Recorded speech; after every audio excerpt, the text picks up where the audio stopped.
Karena kebangkitan itulah kita bisa disatukan kembali kepada Allah pada gambaran yang telah rusak. Jadi karya keselamatan menerima Yesus itu bukan hanya sebatas menerima, tetapi ada sangkut pautnya dengan kebangkitan Yesus. Kenapa? Karena disitulah ada kemerdekaan. Kita bisa disatukan kembali dengan ilahi. Ya. Pada saat Adam, dia membawa kita kepada alam kematian, tetapi Yesus membawa kita kepada alam kekekalan. Dia patahkan alam kematian, alam maut, dan dia bangkit, dan maut tidak berkuasa lagi. Selesai. Dan kita dikembalikan kepada alam kekekalan. Bagaimana caranya? Menyatu dengan Kristus. Salah satunya adalah baptisan. Saya lihat debat di dalam medsos, katanya baptisan tidak bisa menyelamatkan orang Kristen. Di mana letak ayatnya katanya baptisan tidak bisa menyelamatkan? Makanya saya kadang-kadang sering pusing gitu karena ngeliat medsos. Ya. Coba kita lihat 1 Petrus 3 ayat yang ke-20 dan 21.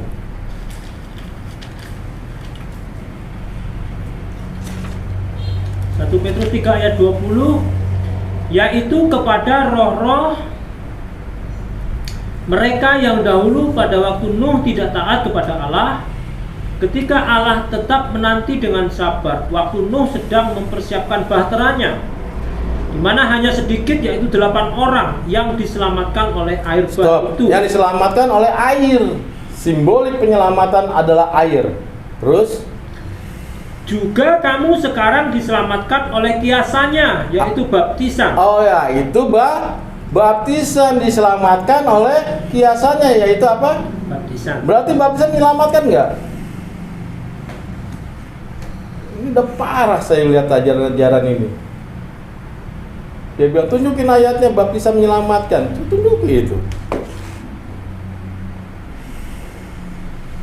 Berarti baptisan bukan pertobatan. Penyelamatan. Karya Yesus bukan karya keselamatan tok, tetapi karya yang terpenting penyatuan kita kepada ilahi.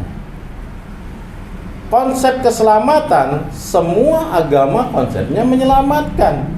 Buddha menyelamatkan menurut ajaran Buddha. Hindu menyelamatkan menurut ajaran Hindu. Begitu juga agama saudara kita menyelamatkan menurut ajarannya. Tetapi yang tidak punya penyatuan kepada ilahi dari gambaran yang awal.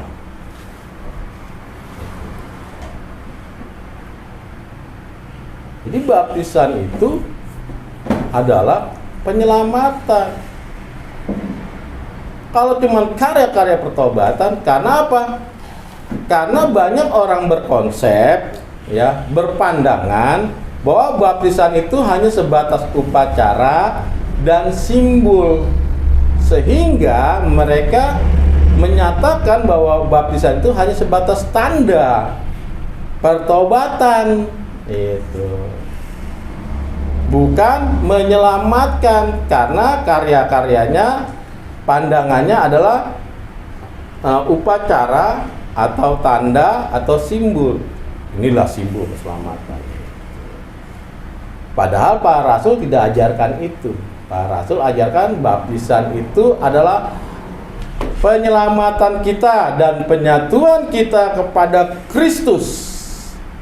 Galatia pasal yang ketiga ayat yang ke-27 ya.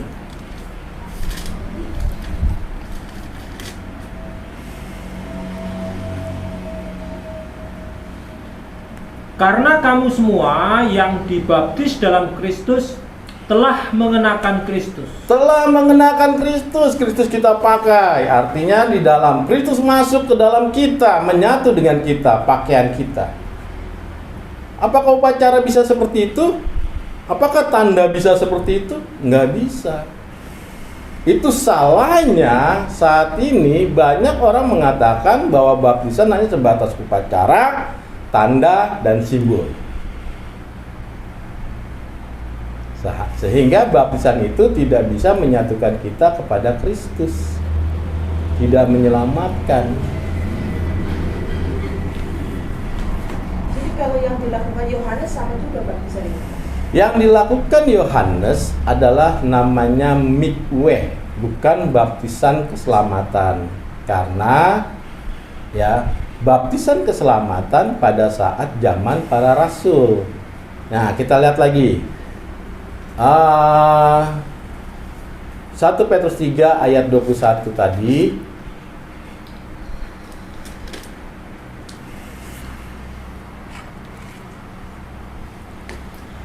Juga kamu sekarang diselamatkan oleh kiasannya, yaitu baptisan. Yaitu baptisan. Maksudnya bukan untuk membersihkan kenajisan jasmani, melainkan untuk memohonkan hati nurani yang baik kepada Allah oleh kebangkitan Yesus Kristus. Itu dia. Jadi baptisan ada dua nih. Baptisan Yohanes, mikwe atau kenajisan, juga baptisan keselamatan yang dilakukan oleh para rasul. Ya. Kenajisan dari apa? Imamat pasal 15 ayat yang pertama sampai kedua dan seterusnya. Imamat pasal 15. Membersihkan kenajisan jasmani. Imamat pasal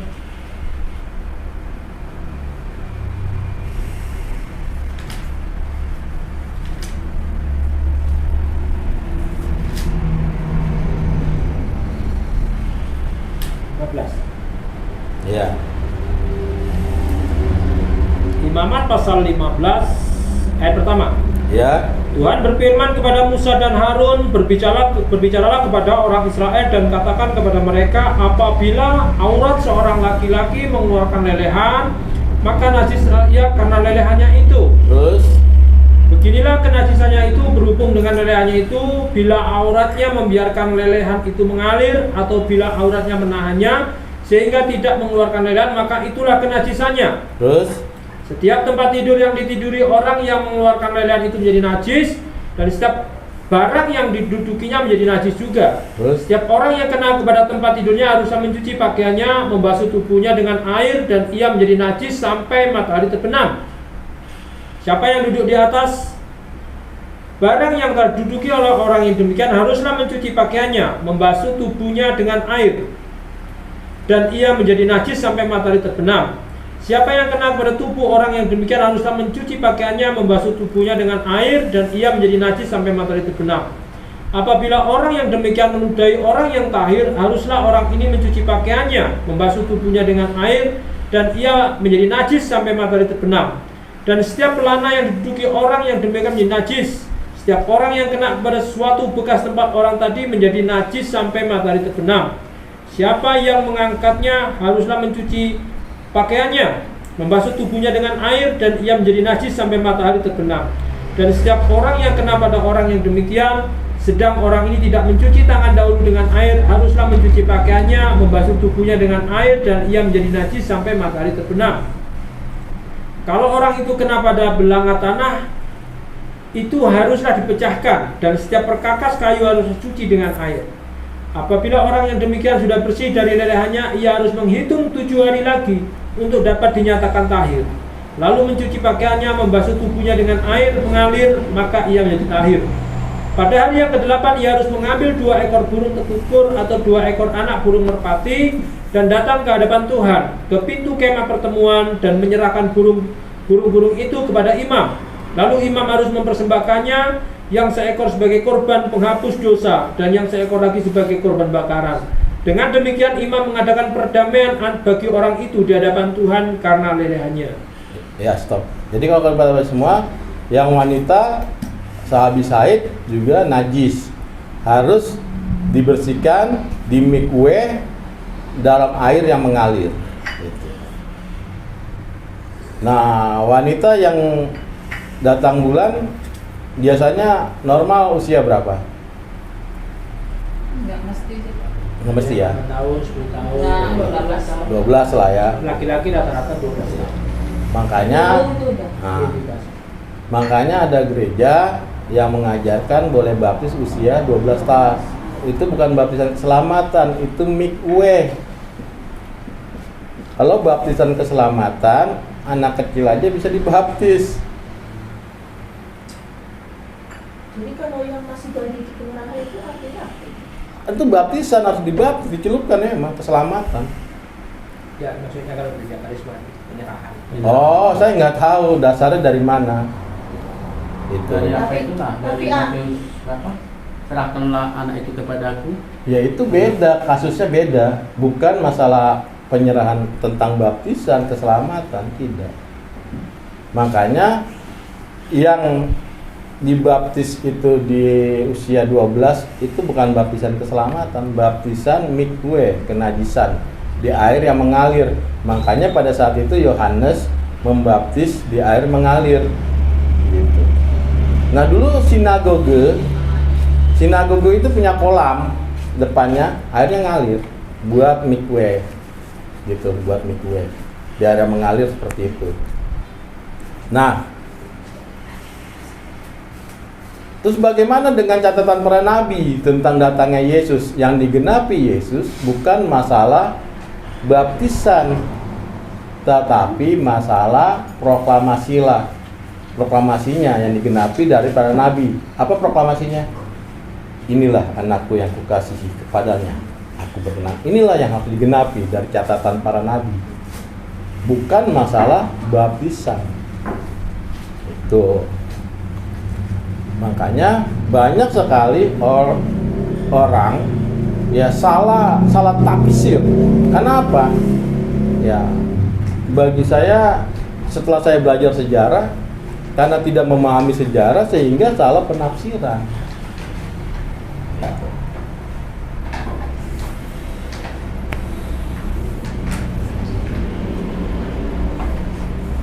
Banyak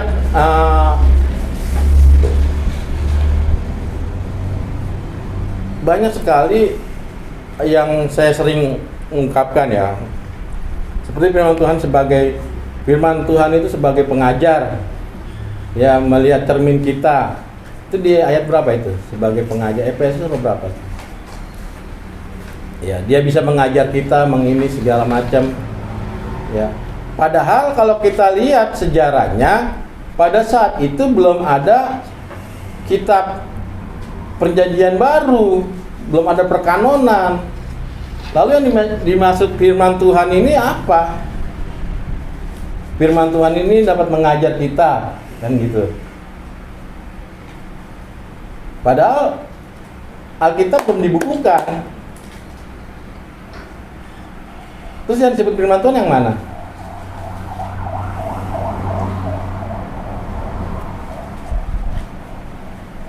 Ya kitab Tanakh itu. Firman Allah itu dia. Ya. Kalau nggak salah di Efesus sampai Kisah Para Rasul itu. Firman Allah itu dapat mengajar kita, menuntun apa?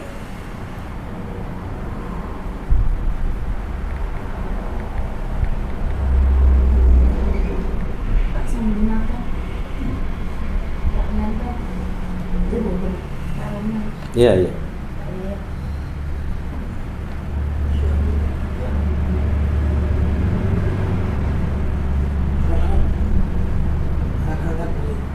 Enak kalau Pak Mami. Ya, nanti akan. Kolose pasal 3 ayat 16.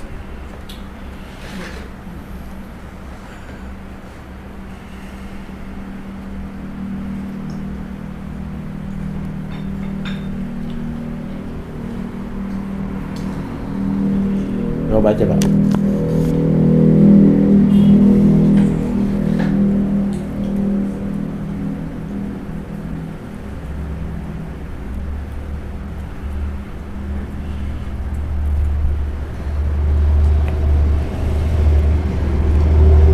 Dadang dapat, coba baca ya, dapat. Kolose pasal 3 ayat 16. Kalau 3 ayat 16, hendaklah perkataan Kristus diam dengan segala kekayaannya di antara kamu, sehingga kamu dengan segala hikmat mengajar dan menegur seorang akan yang lain, Ya, dan itu. sambil menyanyikan mazmur dan puji-pujian dan nyanyian rohani. Itu Kamu dia. mengucap syukur kepada Allah di dalam hati.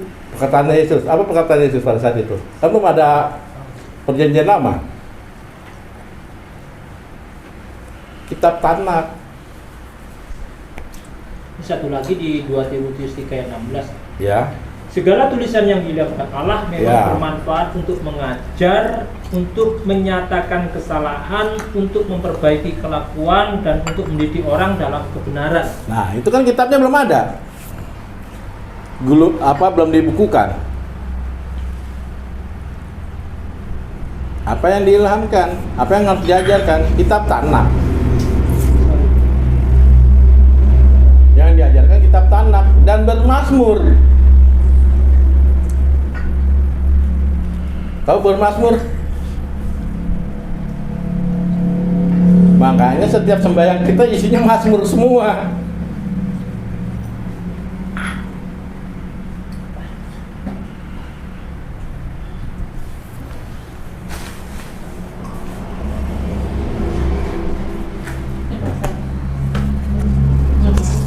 Oke, kita lanjut dulu sampai selesai dikit lagi nih. Ya, saat ini kita coba yang mendukakan Roh Kudus, Efesus pasal 4 ayat ke-29 dan 30. Ini baru pendukaan Roh Kudus. Tadi menghujat. Efesus pasal 4 ayat 29 dan 30.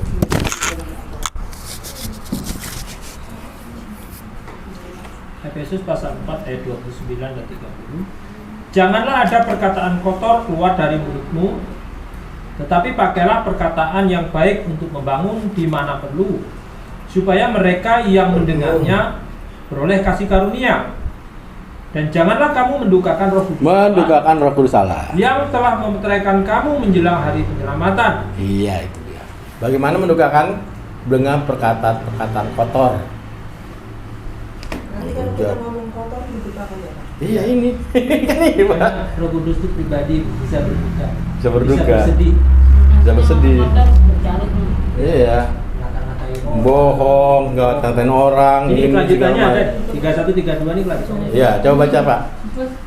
Segala kepahitan Kepahitan. hati ya, kegeraman, kemarahan, pertikaian, dan fitnah hendaklah dibuang dari antara kamu. Sedemikian pula segala kejahatan. Tetapi hendaklah kamu ramah seorang terhadap yang lain, penuh kasih mesra dan saling mengampuni, sebagaimana Allah di dalam Kristus telah mengampuni kamu. Itu dia. Jelas ya, kalau mendukakan beda dengan menghujat. Secara nggak sadar kita seringkali mendukakan Roh Kudus. Makanya tadi doa di sembahyang akatis itu banyak tuh pengampunan tuh, minta ampun. Ya tapi kalau udah kita seperti itu ngomong kotor kan minta ampun diampuni. Diampuni, Bu. Ya, tapi jangan sering-sering, Bu. Makanya kan kenapa kita sering ada pelatihan sembahyang ini? Itu coba maknanya deh. Bacaan itu Ibu Renungan itu bukan sembarangan ditulis sama Romo Daniel, karena itu kitab itu tadinya liturgis daripada para rasul dari bahasa Yunani diterjemahkan ke bahasa Inggris, lalu diterjemahkan lagi dalam bahasa Indonesia supaya kita bisa memahami. Nah, ini dia yang dibilang kita harus bermazmur, ini semua mazmur. Maka kalau minggu kan ada baca mazmur satu-satu, ini semua liturgi itu mazmur. Ya. Berarti kalau suami kasar sama istrinya mendukakan itu Pak. Iya. Ya saya nggak ngomong, Pak. Bu, Bu. jangan dibantu. Bukan hanya mendukakan Roh Kudus, mendukakan istrinya juga. Saya nggak bicara, itu kan ayat udah jelas sekali. Iya kan pertanyaan gitu. Iya. Artinya ya Pertanyaan nanya sama Pak Rahman kok nengoknya ke Pak Mun. Ya iya kan. Tapi jujur, Bu, Anda mewakili saya.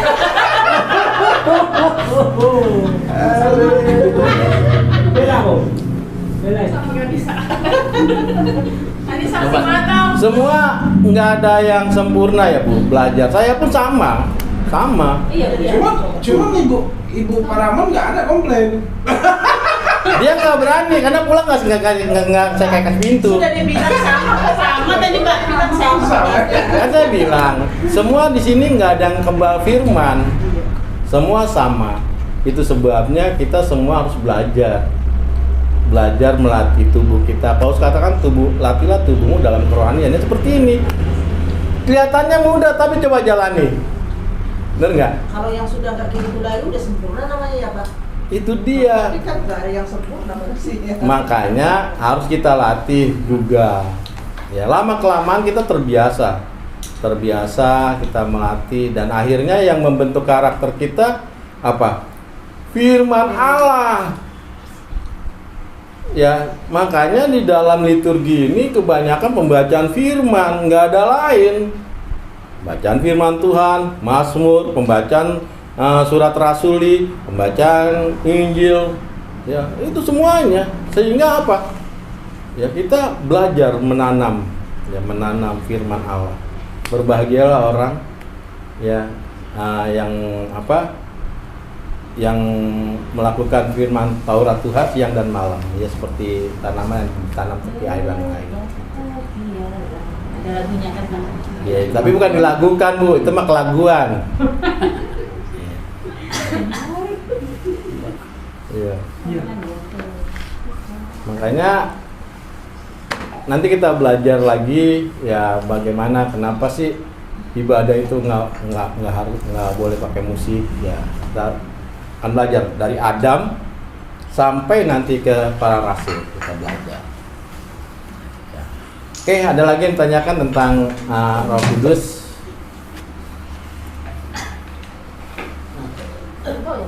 Aku enggak. Ya? Oh enggak. Ada lagi nggak tentang karya-karya Roh Kudus? Ya, memang kemarin udah kita agak jelaskan sebagian. Ya, saya bersyukurlah bisa ketemu ajaran Rasulia. Kenapa? Karena saya lihat ya kalau saudara sering main di medsos, aneh-aneh pernyataan Alkitabiahnya itu, aduh bikin saya pusing. Jadi mau seenaknya dewe untuk menafsir Alkitab itu.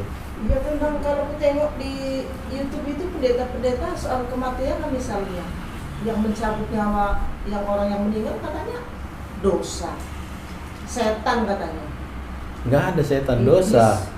Enggak, ya karena kena siapa yang mencabut karena dosa. Habis itu katanya si ya iblis gitu. Iblis nggak ada punya hak untuk hal itu. Itulah setelah belajar gini kan jadi tahu kan gitu. Berarti manusia kalah dong sama iblis. Sedangkan saya tanya sama anak saya aja, berarti yang mencabut nyawa manusia siapa? Ya itu kan karena dosa. Iya. Memang nggak dijawab iblis, itu kan karena dosa. Itu aja. Nah inilah yang kadang-kadang ya bikin penafsiran sendiri, sehingga ya ajaran itu jadi menyimpang dari Alkitabiah. Makanya saya bilang, kenapa pas kita belajar Alkitabiah seperti ini, kok gini ya gitu kan? Selama ini kita mengikuti ajaran penafsiran pikiran manusia gitu. Ya kan ada upah dosa adalah maut.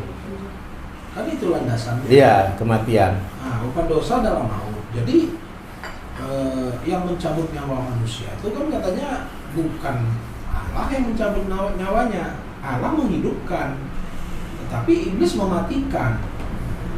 Kan itu alasannya. Alasannya gitu. Nah, Padahal dosa bukan iblis. upah dosa adalah maut. Kan itu. Jadi penyebab kematian itu karena memang akibat dari dosa. Bukan Allah yang mencabut nyawa manusia. Jadi ada jebakan kan, dipertanyakan kalau begitu Maria siapa yang mencabut nyawanya? Kan begitu jebakannya. Nah, kalau dijawab ya Allah katanya. Allah itu siapa? Ya Yesus. Ya masa Yesus mencabut nyawa ibunya? Kan begitu-begitu. Jadi jawaban itu kalau nggak salah Yusuf Manibulu yang menjawab itu waktu itu kan. Iya. Yusuf Manibulu yang mengatakan Allah tidak pernah mencabut nyawa manusia. Allah justru mengembuskan napas kehidupan. Yang membuat manusia itu mati seharusnya kan dia abadi manusia. Tetapi karena Adam dan Hawa jatuh ke dalam dosa, maka upah dosa adalah maut. Makanya manusia jadi tidak abadi. Nah, itu dia jawabannya. Itu. Jadi yang mencabut nyawa manusia itu siapa? Itu akibat dosa. Akibat, ya kan sih.